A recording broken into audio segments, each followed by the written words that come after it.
ମଦନ ଜେନା ତୋତେ କହୁଛି ଶୁଣୁ, ତୁ ଯେଉଁ କହିଲୁ ଯେ କଂଗ୍ରେସ ଗଭର୍ଣ୍ଣମେଣ୍ଟ ଆଇଲେ ଶଶି ସାର୍ ମୋର କରିବ, ମୁଁ ରହିନଥିଲି ମୋର ସେଠି ହେବା ପାଇଁ। ମୁଁ ରହିଥିଲି ସେଠି ସୁବିଧା ହେବ, ରହିଲେ ଘର ପାଖରେ ପଢ଼ିକିରି ପାଇବା ପାଇଁ, କୌଣସି ୟୁନିଭର୍ସିଟିରେ ପଢ଼ିକି ପାଇବି ଯେମିତି ଆସିଷ୍ଟାଣ୍ଟ ପ୍ରଫେସର, ସେଥିପାଇଁ ରହିଥିଲି। ତମର ଯେଉଁ ଟାଉଟରୀ କରୁଛ ଆଉ ରେପ୍ କରୁଛ ମଦ ପିଇବା ପାଇଁ, ଇଲେକ୍ସନରେ ଜିତିବା ପାଇଁ, ଏଥିପାଇଁ ତୁମେ ଯେଉଁ ସେଠି ଖେଳ କରୁଛ ଶୈତାନ ମାନେ।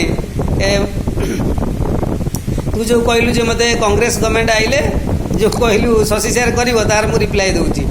ଶୁଣୁ, ତୁ ଯଦି ତୋ ବୋପା ଯଦି ଗୋଟାଏ ହେଇଥାନ୍ତା, 5ଟା ନୁହଁ କି 7ଟା ନୁହଁ କି 4ଟା ନୁହଁ, ଗୋଟାଏ ତୋ ବୋପା, ତାହେଲେ ଅଚ୍ୟୁତ ପରିଡ଼ା ପାଖକୁ ଯାଇନଥାନ୍ତୁ।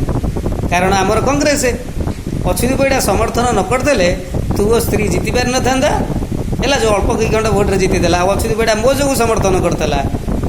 ବୁଝିଗଲା କୁତା। ଆଉ ଅତନୁକୁ ବିଜୟ ମହାପାତ୍ର କଥା ଶୁଣି ନଥିଲା। ଅତନୁ ପ୍ରଥମେ ଓଳିକି ହେଇକି ଆସିଥିଲା ଅନ୍ଧଗଡ଼ଙ୍କ ପାଖରେ, ଅନ୍ଧଗଡ଼ ମହାପୁରୁଷ ଜାଣିଦେବୁ ଭଲସେ, ସେଠି ଓଳିକି ହେଇକି ଆସିଥିଲା ପ୍ରଥମେ ଅଚ୍ୟୁତ ପରିଡ଼ା ପାଖକୁ। ଅଚ୍ୟୁତ ପରିଡ଼ା ମୁହଁରେ ମନା କରିଦେଲା। ବିଜୟ ମହାପାତ୍ର ଡାକିଥିଲା ତା ପାର୍ଟିରୁ ଠିଆ କରିବ ତାକୁ ସରପଞ୍ଚରେ, ବିଜୟ ମହାପାତ୍ରକୁ ମନା କରିଦେଇଥିଲା। ଆଉ ତୋ ମୁହଁରେ ମୁତିଥାନ୍ତା। ସିଏ ସିଧା କହିଛି ଯେ ମୋ ଯୋଗୁଁ ତୋତେ ସମର୍ଥନ କରିଛି। ବୁଝିହେଲା, ନହେଲେ ତୁ ହାରିଥାନ୍ତୁ। ତୋ ବୋପା ଯଦି ଗୋଟାଏ ହେଇଥାନ୍ତା, ଅଧିକା ହେଇନଥାନ୍ତା, ତାହେଲେ ତୁ ଆମ ଘରକୁ ଯାଇନଥାନ୍ତୁ, ଅଚ୍ୟୁତ ପରିଡ଼ା ପାଖକୁ ଯାଇନଥାନ୍ତୁ। ଆମର ତ କଂଗ୍ରେସ, ତୁ କାହିଁ ଯିବୁ ହେଲା। ଟାଉଟର ମଧୁଆ, ତୁ ଟାଉଟର ମଧୁଆ ଆଉ ରେପିଷ୍ଟ ତମେ ହେଲା।